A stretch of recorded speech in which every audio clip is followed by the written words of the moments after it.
One of the things that I liked about Moray House's presentations is the fact that they try to involve the younger brigade. It's what Ian and I talk about all the time. The younger minds who may probably never have heard about Godfrey Chin before. So it's nice to know that they're here and that they can take part and get the program going this afternoon. Here they go: Supriya Bismuth, Gabrielle Cave, Kadesh Daniels, Daniel D'Souza, Devendra Glenn Sharma, Jasmine Grant, Nathan Indersing, Omari Joseph, John Nelson, Keziah October, Alma Richard, and Robin Fivehouse. As I said, from Marion Academy, Queen's College, and the Richard Ishmael Secondary School. Please welcome them.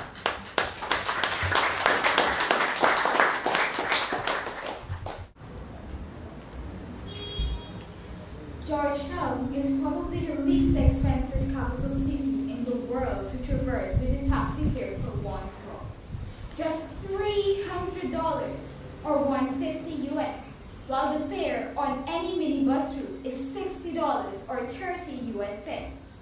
The bonus is a chapter adventure, a roller coaster ride with the sonic boom of indecipherable music in the enclosed jam-packed minibuses. The incessant horns hooting in routine standstill, gridlock traffic jams, and Usain Bolt-style dashes to beat every traffic light. As Georgetown developed with wards in the latter half of the 19th century, the streets of Borla, Kingston, Vicentin, Queenston, and Newton were burnt earth tracks, with bridges to cross the several canals. Streets were strewn with cinders and debris from the through-front ring fires to try and make them serviceable. Initially, houses were burned from some streets. So walking is the norm. Of course, the rich would have had their own horses and carriage. From 1832, the George Knox and Company Saddlery and Coachworks Materials on Hinks Street specialized in the importation of saddles, and by 1909, the business was still going strong. The Georgetown Livery Stables Company opened in April 1909 with 3 large premises on Hinks, High, and Camp Streets. They had no less than 65 horses and 70 English and American carriages. Most of them were rubber-tired and were available at all hours for transportation around the city at moderate charges. They also catered for weddings and funerals. Bicycles were introduced in Georgetown in 1899 by A.F. Chapman, who, after leaving school, opened Chapman's Cycle Depot at 43 Regent Street.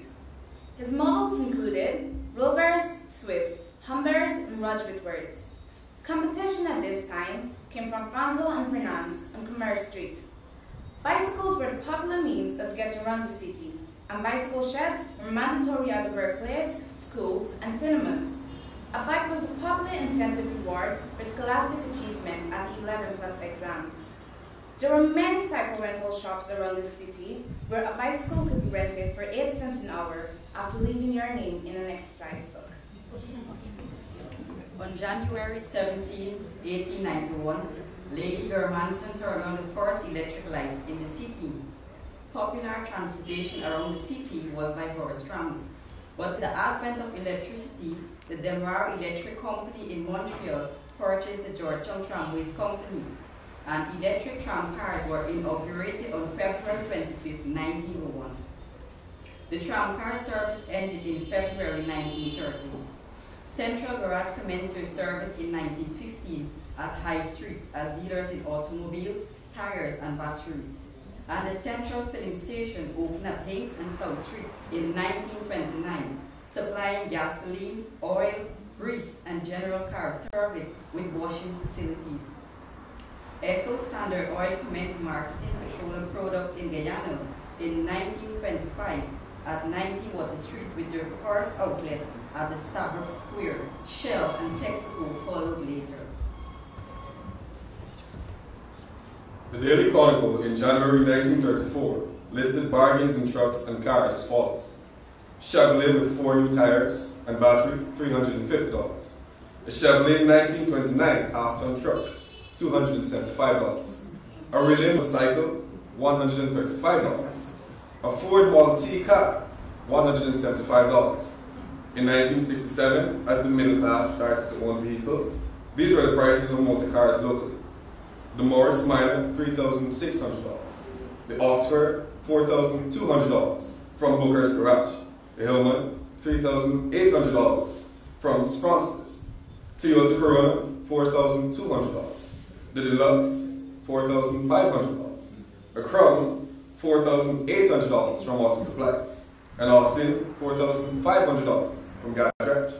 A Holden, $4,800, available at Sandbach Parker.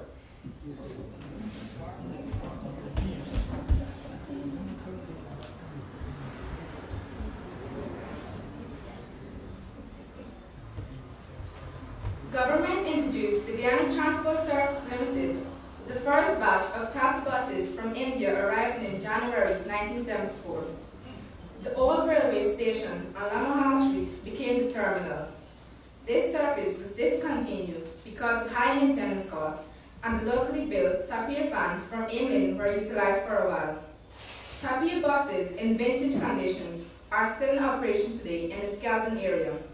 By the late 80s, when foreign exchange control became less stringent, the 15-seater minibuses began to be imported and are today the main public transport around